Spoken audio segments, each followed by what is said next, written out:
Estamos aqui no escritório do Dr. Quioche Arada, jurista renomado, autor de mais de 40 obras jurídicas falando sobre diversos assuntos voltados ao direito tributário, administrativo, financeiro e até mesmo sobre direito criminal. Porque recentemente, inclusive, o Dr. Quioche lançou uma obra falando sobre crimes, sobre o direito do consumidor, inclusive. São várias as obras que o Dr. Quioche Arada tem tratado. E, Dr. Quioche, falando em Brasil, se não falar sobre vários temas dentro do direito, a gente tem vivido um turbilhão de situações no nosso país e o senhor fala sobre tudo. Recentemente, e hoje mais atual de tudo, é a questão do Mercosul.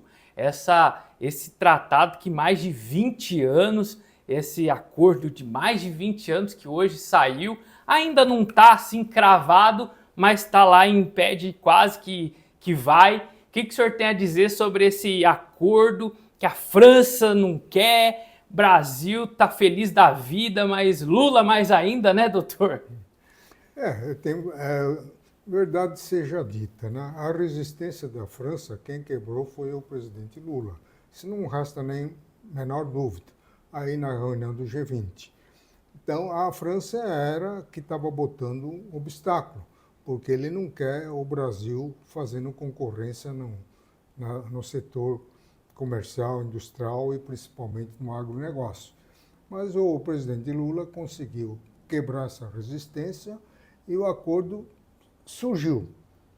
Só que agora precisa o grupo europeu aprovar esse acordo e depois que o grupo europeu aprovar, tem que ir para o Parlamento Europeu, que também tem que aprovar. Depois de tudo isso, o acordo precisa ser aprovado pelo Congresso Nacional, por meio de uma resolução. E depois de aprovado isso em cada país, aqui no Brasil é por meio de resolução do Congresso Nacional, esse acordo tem que ser internado no país. Brasil, Paraguai, Argentina e Uruguai. Então, essa internação se faz através do decreto do presidente da República. Então, tem vários chão para andar. Então, você não pode aprovar, o Congresso não pode aprovar, enquanto o Parlamento Europeu, composto de 27 estados, não ratificaram o acordo. Agora, caminhando tudo isso, doutor, muda muita coisa, né? Muda muita coisa, vai incrementar o comércio de exportação de produtos manufaturados e produtos comuns, produtos agropecuários, se bem que está havendo uma certa restrição ao uso da marca. Por exemplo, no queijo diz que não pode usar a expressão consagrada, o parmejão. Então, não vai poder usar. E parece que há também uma ressalva no que tange a produtos utilizados pelo SUS, remédios, equipamentos. Mas isso daí, com o tempo, pode ir aparando as arestas. Não há dúvida que vai haver uma incrementação maior no comércio exterior e vai contribuir para o crescimento do PIB, vai contribuir para a expansão da mão de obra, vai, por conseguinte, frear a inflação e, quem sabe, até reduzir a taxa Selic. Agora, doutor Quioche, o presidente da França totalmente contra, Lula totalmente a favor, os dois aparentemente uma boa relação, só que isso coloca ambos numa situação delicada. Mas o que a gente viu diante do que a mídia mostrou, eles foram bem ponderados, né, com relação à negativa, a negativa não, a discordância, né, em relação a essa situação? Aquele conflito entre os dois presidentes, a diplomacia brasileira conseguiu superar. Então, o acordo está aprovado, não há como dar um retrocesso. Não creio que a Comissão Europeia vá voltar atrás e nem que o Parlamento Europeu deixe de homologar. Agora, essa questão do Mercosul com a União Europeia beneficia muito questões unilaterais e, inclusive, a Alemanha seria muito beneficiada, não? Sem dúvida alguma, não só a Alemanha, como todos os países integrantes do Mercosul, da União Europeia, que são 27 estados, já que a Inglaterra saiu da União Europeia, né? Então eram 28, agora ficou 27 estados. Então todos eles se beneficiarão na mesma medida que os 4 países integrantes do Mercosul também colherão seus frutos. Sim. Agora, Dr. Kiyoshi, e falando agora muito sobre a economia no Brasil, porque isso, claro, era uma pauta muito querida do presidente Lula, isso deixou ele muito feliz, mas não tira da questão do ajuste fiscal do Brasil e a responsabilidade dele, porque o dólar está muito alto, isso não tira a responsabilidade dele na questão fiscal do Brasil, né? E como que fica a situação do Brasil? Porque apesar disso ser um ponto positivo para o Brasil, tá difícil essa situação caminhar com a questão econômica brasileira, não? Esse pacote de corte de gastos, esse filme já vimos, né? Começou lá com teto de gastos, que não deu certo. Depois veio âncora fiscal, também não deu certo. Agora inventaram aí corte de gastos. Só que o governo não está sinalizando no sentido de cortar os gastos. As viagens internacionais continuam, não é? Só abriu mão do terceiro Aerolula, né? Porque ele costuma comprar um avião cada gestão. Não é? Então, isso daí ficou postergado. Mas logo, logo ele vai acabar comprando. Então, o mercado nacional e internacional já sabe disso. E o grande mal é que, em cima desse pacote de corte de gastos, que é feito na base de percentual da receita oferida, ele embutiu lá a isenção do imposto de renda para aqueles que ganham até 5 mil. E para quem ganha acima de 50 mil, ele fez um reajuste mínimo de 10%. Essas são medidas confrontantes. Se você fez o teto de gastos baseado no percentual da receita, se você diminui a receita, vai gorar o plano, né? Então não tem como. Então, esse conflito é que a Câmara dos Deputados constatou e não quer votar esse pacote no que tange a isenção do imposto de renda neste ano, deixando para 2025, que era o plano inicial do ministro da Fazenda, Fernando Haddad. Ele falou, não, isso daqui tem que esperar ao comportamento da Receita, né, em 2025 para você ampliar a faixa de isenção, mas não agora. Mas o presidente Lula bateu o martelo, tem que ser agora. Então deu no que deu um impasse lá na Câmara dos Deputados. Tudo indica que eles não vão aprovar na íntegra esse pacote de corte de gastos. Bom, e também tem uma última reunião aí vindo aí para esse ano, a última reunião ministerial, inclusive para o dia 19, né, Dr. Kiyoshi, marcada inclusive para o presidente Lula. E o que deve ser tratado nessa reunião, Dr. Kiyoshi? Deve ser discutido, assim, quem fica, a dança das cadeiras deve acontecer, doutor? É provável, né? Porque corte de gastos sem envolver redução de ministério, é difícil de entender, né? Então, a primeira coisa que tem que fazer é enxugar a máquina governamental, né? E não é manter a estrutura atual que ele vai contribuir para o corte de gastos, né? Olha, a gente vai agora para um rápido intervalo, mas fique aí que o Poder de Negócios volta já.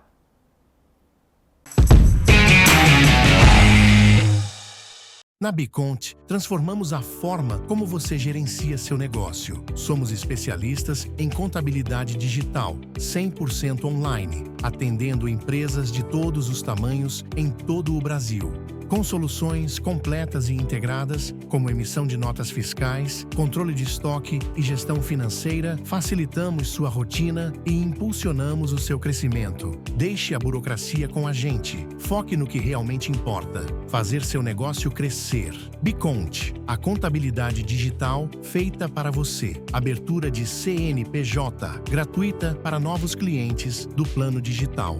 Conheça mais em biconte.com.br ou fale conosco pelo nosso WhatsApp 19 3271 6991.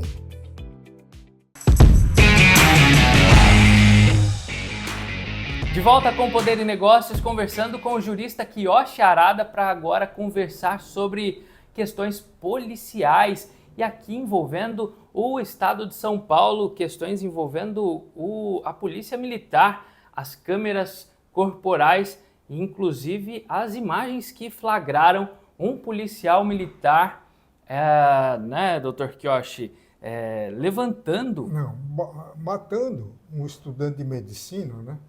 No interior de um hotel, né? Teve esse caso também. Então tem são 5 episódios. Vários episódios envolvendo violência e abuso policial que estão sendo tratadas pela Secretaria e Corregedoria da Polícia Militar. Um dos últimos casos é desse policial, e todos esses policiais estão afastados, importante ressaltar, estão sendo, um deles inclusive, eu não sei agora se todos estão presos no Romão Gomes, mas eu sei que todos estão afastados. Eu sei que o último, o que levantou e jogou o cidadão lá pela ponte no Rio, esse está preso no presídio para policiais Romão Gomes, na zona norte de São Paulo. Esse está preso. Ele jogou, Dr. Kiyoshi, o cidadão pela ponte, né? E disse no audiência de custódia que ele não tinha essa intenção. Pois é.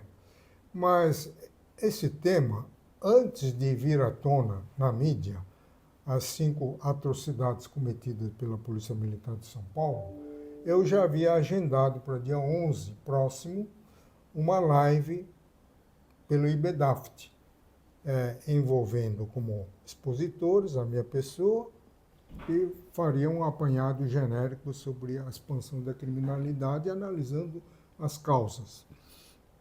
E o Eduardo Jardim falando sobre o crime por gênero e por raça, envolvendo o agente ativo e o agente passivo. E o criminalista de Belo Horizonte, o Arlen Belo, falando sobre o sistema prisional. Então está tudo interligado, entendeu? Então, mas coincidentemente, há 4, 5 dias, veio à tona essas violências policiais, começando com a perseguição de um estudante de medicina descamisado que teria batido no retrovisor da viatura policial. Então, eles perseguiram o estudante até o interior do quarto onde ele estava hospedado. Aí você vê a imagem de 2 policiais tentando dominar. Um deles deu um pontapé e o estudante desviou e ele caiu sentado, entendeu? O outro tentando prender com a mão esquerda, porque na mão direita ele estava com o revólver em punho. Qualquer pessoa inteligente sabe que se ele guardasse o revólver no coldre e usasse as 2 mãos, ele poderia facilmente dominar o estudante desarmado e descamisado. Mas não. Como ele resistiu, ele matou. Ele disparou a queima-roupa e o estudante morreu. Esse é o mais grave e não há notícia de prisão porque a mídia concentrou todo o ataque em cima daquela imagem de um suspeito que o policial pegou, suspendeu e jogou no rio. Então todo mundo ficou revoltado com essa cena. Mas a primeira cena a mídia esqueceu. Então ele não está preso. Então o que causa... E teve outros mais, do motociclista lá que também acabou levando um tiro. E a última agora é de uma senhora de 62 anos de idade que teve, no mínimo, 8 policiais em cima dela. Um deles deu, como é que chama aquele mata-leão? Mata-leão. Mata-leão, que é proibido. E depois de imobilizado pelo mata-leão, aparece uma policial feminino e desfere um soco no rosto dela, entendeu? Então, isso daí a mídia não deu muito em cima, então eles estão impunes. Agora, o que gera essa violência policial? Você sabe que de 2023 a 2024 aumentou 98% o caso as hipóteses de assassinato cometido por policiais que estão para proteger a vida do cidadão, entendeu? Então, a única punição deles é ser retirado do policiamento ostensivo e ficar fazendo o serviço burocrático, que todo policial gostaria de fazer, entendeu? Detran, por exemplo, está cheio de policial militar fazendo um serviço burocrático em vez de ficar enfrentando bandidos na rua, que é muito perigoso, entendeu? Então, isso daí quer me parecer que é uma espécie de premiação para quem comete infrações, entendeu? Agora, esse caso de jogar a vítima no rio, ele está preso por determinação do Tribunal Militar do Estado. Tá? Então, houve uma denúncia pelo MP, então o tribunal determinou sua prisão, e mesmo depois da audiência de custódia, a prisão foi mantida. Mas eu pergunto, e os outros? Como é que fica? Agora, isso parece que tem uma relação com o não uso das câmaras corporais, porque no governo anterior, Dória, o crime estava mais ou menos estável. Agora entrou o governador Tarcísio e aboliu, por questões financeiras, econômico-financeiras, as câmaras corporais. Então, houve essa explosão de criminalidade. Agora, usar câmaras corporais daquele tipo em que o policial liga e desliga a seu bel prazer é gastar dinheiro fora. Então, todos esses casos filmados não foi por câmara corporal. São câmaras instaladas, naquele caso do estudante assassinado, circuito no de quarto monitoramento do hotel. E aquele da ponte que jogou, possivelmente uma câmera postada em via pública, não é câmera corporal. Agora, o governador Tarcísio ele voltou atrás, ele disse que cometeu um erro ao combater o uso de câmeras corporais. Mas ele teria firmado um contrato em setembro deste ano, portanto, bem antes dos acontecimentos. E agora, o governo federal e o Supremo Tribunal Federal estão tirando proveito disso daí, estão exigindo do governador uma explicação detalhada desses contratos de setembro deste ano para a importação dessas câmaras corporais e que ele teria o prazo até hoje, né, para se explicar. Então, há possibilidade, se o ministro, acho que é o ministro Barroso, entender incompleta explicação, ele pode até tomar uma medida judicial contra o governador. Então, isso é muito ruim.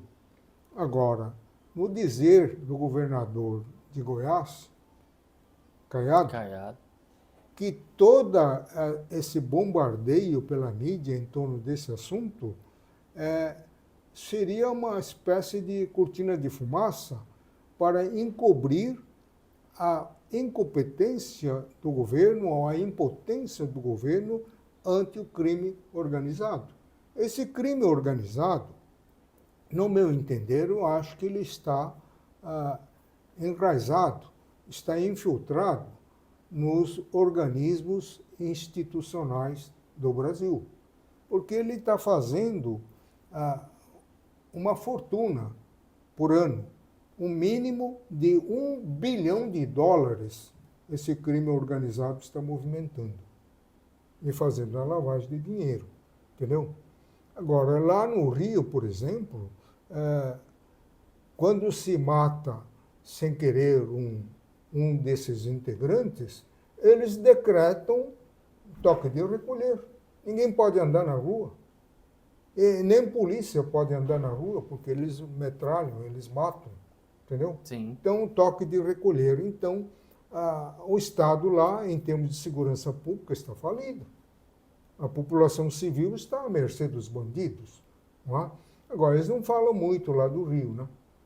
Concentraram o ataque ao governador Tarcísio, que é um candidato em potencial à presidência da República. Isso é muito estranho. Então, o governo está aproveitando essa crítica que está fazendo contra o governador Tarcísio por não ter aderido, aprovado as câmeras corporais, aproveitando essa oportunidade para tocar o projeto do governo central para abocanhar a segurança pública, para deter a segurança pública. E já tomou o bolo tributário em mãos da União. Não há mais independência dos estados e municípios na arrecadação dos tributos que lhes são privativos. Agora quer fazer a mesma coisa com a segurança pública. Só que segurança pública é matéria que se insere dentro do âmbito do Estado. É o Estado que tem a polícia militar para fazer policiamento ostensivo e a polícia civil para perseguição criminal, que é a polícia científica. Então, a União só tem a Polícia Federal com a função de perseguição criminal, né? Polícia científica, mas não tem a função de policiamento ostensivo. Então, como é que ele quer unificar a polícia? Ele vai querer ser o xerife do planeta? Não pode. Então, esse discurso em torno da falha na segurança pública do Estado de São Paulo, por causa desses 5 episódios de violência policial, parece-me que tem um pano de fundo que é tentar a unificação da polícia, concentrar em mãos da União, que, repita-se, não tem efetivo suficiente para fazer o policiamento ostensivo. E vale reforçar, né, doutor? Não dá para generalizar ações de alguns maus policiais diante de outros tantos policiais que fazem a polícia militar, que tem uma história tão genuína, tão bonita, né, que tem tantos anos, mais de 200 anos de história, né, doutor? Então, exatamente. Lá no Rio, por exemplo, usaram a Polícia Rodoviária Federal para fazer o policiamento ostensivo ao lado dos PM. Foi um desastre, aumentou os crimes cometidos pelos militares, porque a Polícia Rodoviária Federal não está treinada para fazer policiamento ostensivo, entendeu? Não tem essa formação. Então, a unificação da polícia dentro da forma federativa do Estado brasileiro não pode ser feita sem quebra do Pacto Federativo. Agora, o senhor tocou no assunto do governador Caiado, que, no caso, Goiás é um estado que tem índices baixíssimos, acho que quase zerado de violência.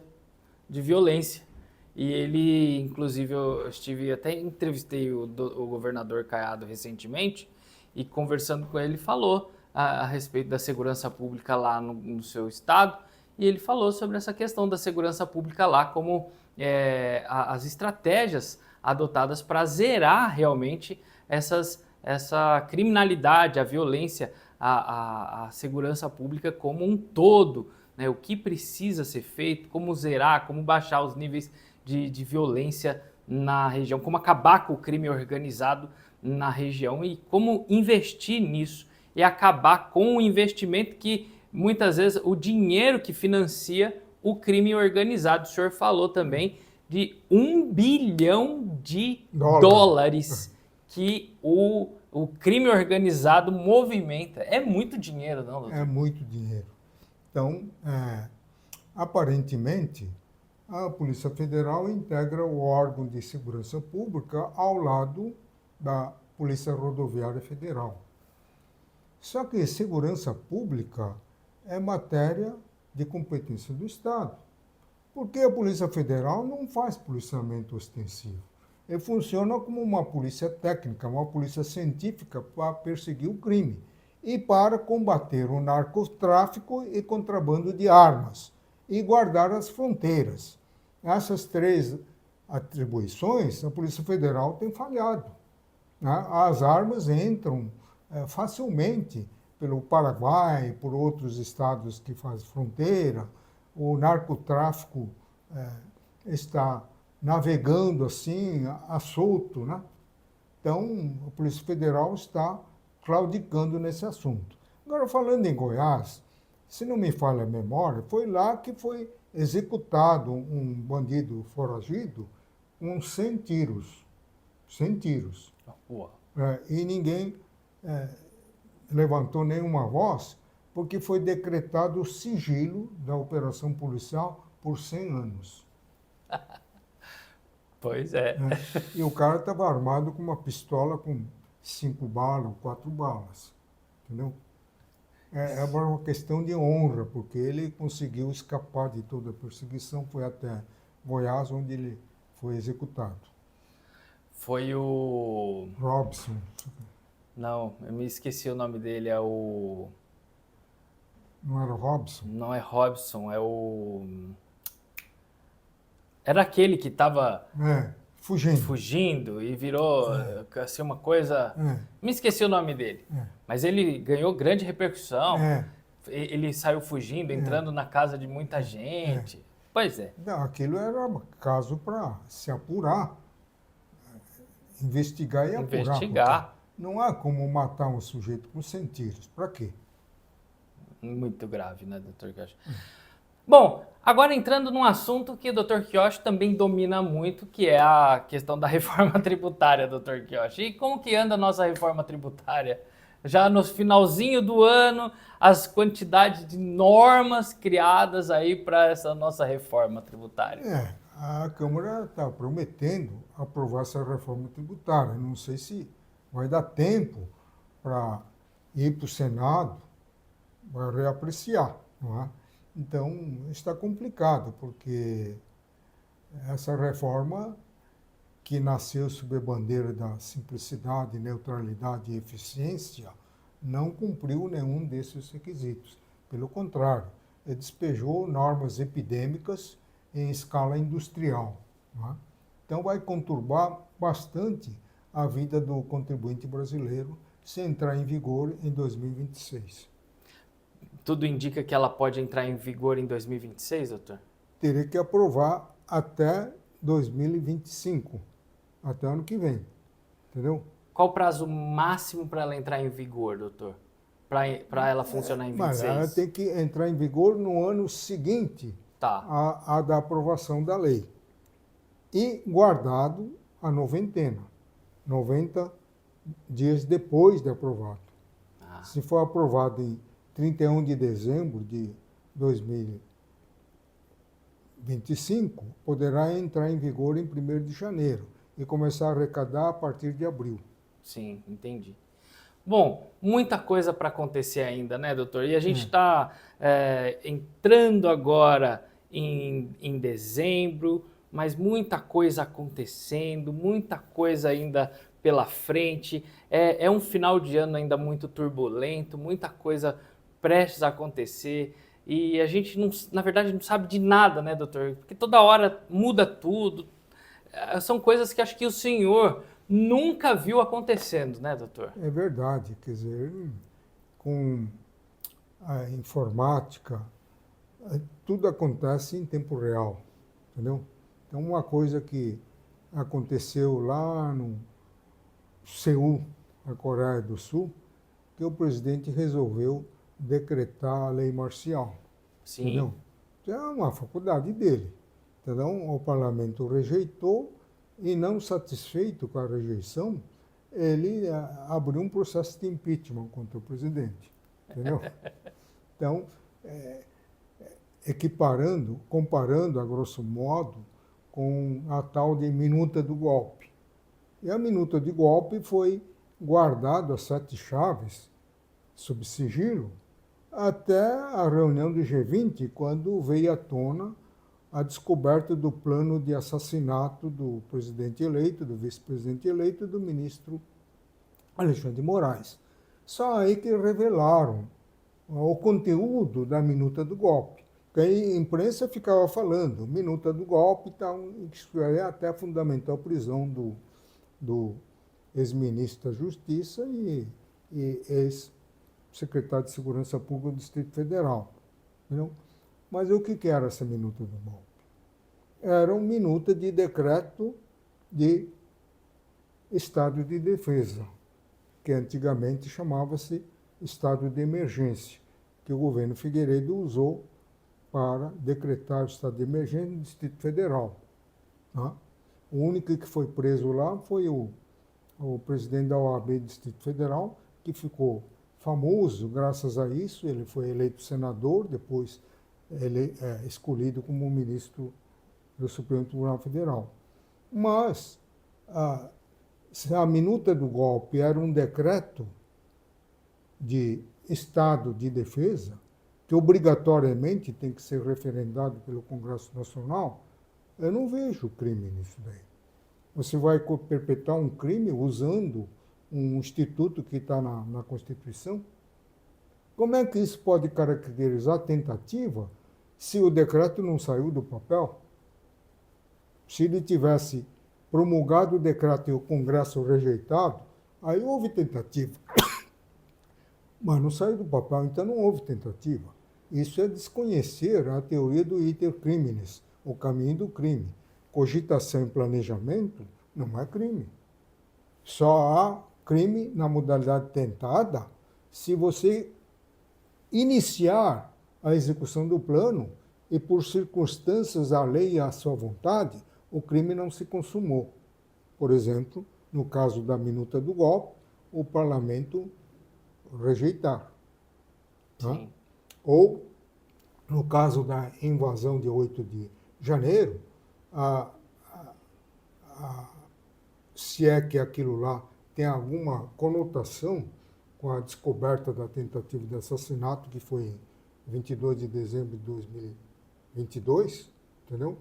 E a invasão ocorreu em janeiro de 2023, então teria havido aí um crime continuado, na confusão, iria assassinar os 3 personagens. Onde que está um plano detalhando quando, onde e como dar-se-ia essa execução? Sim. Né? São autoridades de poderes diferentes, então não há possibilidade dos 3 estarem juntos aí para você poder lançar uma bomba. Né? Então, é evidente que aí não está caracterizado tentativa de golpe, nem tentativa de abolição do Estado Democrático de Direito, nos termos da nova Lei de Segurança Pública, Segurança Nacional, cujos dispositivos estão incorporados no Código Penal. Então, quem está vinculando essa versão não conhece a lei. Inclusive os ministros. Estão confundindo tentativa com plano. Eu posso planejar matar você, por exemplo, mas isso não é crime. Né? Planejar é um estágio posterior à cogitação. Você começa cogitando fazer algum mal, depois você faz um plano de como concretizar aquele mal. Mas se não saiu do papel, não começou a executar o plano, não há tentativa, não há crime. Olha só, e não pode ser responsabilizado por isso. Mas coisas doidas que estão acontecendo me deixam perplexo, né? E agora A outra novidade, Tiago, não sei se tem tempo aí para abordar, é o Supremo tentar regulamentar a rede social. Se está expresso na Constituição que é livre a manifestação do pensamento, o que eles têm que regulamentar? A mídia, ele traz notícias boas, notícias ruins, fake news. É cada um que vai escolher o que ele vai ver, vai assistir, vai ouvir, entendeu? Agora, estão cometendo aí atos contra direitos humanos ou contra a honra, está denegrindo a imagem, está cometendo um crime contra a honra. Tudo bem, mas isso daí é só acionar o Código Penal. Não precisa mexer, não precisa botar uma mordaça. Então, tudo que eles querem, usam para tentar regulamentar a rede social, já tem um remédio para reprimir eventuais abusos no Código Penal. Vai processar. Processar. Injúria, difamação, calúnia, são figuras tipificadas no Código Penal. Não é porque o cara injuriou através da rede social que você vai punir a rede social. Mas você tem que punir quem injuriou. Claro. Não é? Tá certo, doutor Quiotti. Bom, tanto assunto, né, doutor Quiotti? Acho que dá tempo de falar mais uma coisinha. Então, a questão também dos jogos de azar. Sim. Então, também estão discutindo isso, né, doutor Quiotti? Eu acho que esses jogos de azar, assim, via online, tem que ser proibido. Porque isso daí, inclusive, está dando reflexo no crescimento econômico do país. Porque as pessoas, normalmente, são pessoas não abastadas, são pessoas da classe média baixa, entendeu? De baixo poder aquisitivo. Eles estão gastando o que tem e o que não tem nesses jogos eletrônicos na esperança de ganhar algum dinheiro. Está empobrecendo, está diminuindo o mercado de consumo e, por conseguinte, está dando um reflexo negativo no comércio, que, por sua vez, provoca a redução da produção industrial. Então, desencadeia uma rede em cadeia. Sim. Entendeu? Então, isso é muito ruim. Eu acho que tem que proibir mesmo esse tipo de jogo. Mas deixa os donos das casas de apostas bilionários, né? Deixa. E alguns deles, aliás, um deles foi preso, eles fraudam, né? Fraudam a aposta, né? Para conseguir ganhar dinheiro ilegalmente. Doutor Quiotti, obrigado, viu, por esse bate-papo, sempre muito enriquecedor conversar com um jurista tão renomado como o doutor Quiotti Charada, sempre muito bom. Obrigado, viu, doutor Quiotti? Eu que agradeço, Tiago, pela oportunidade. Muito obrigado você, se inscreva no canal, compartilhe esse vídeo e fique por aqui, porque sempre tem conteúdo novo no canal e uma entrevista nova sempre aqui com o doutor Quiotti Charada. Até o nosso próximo encontro.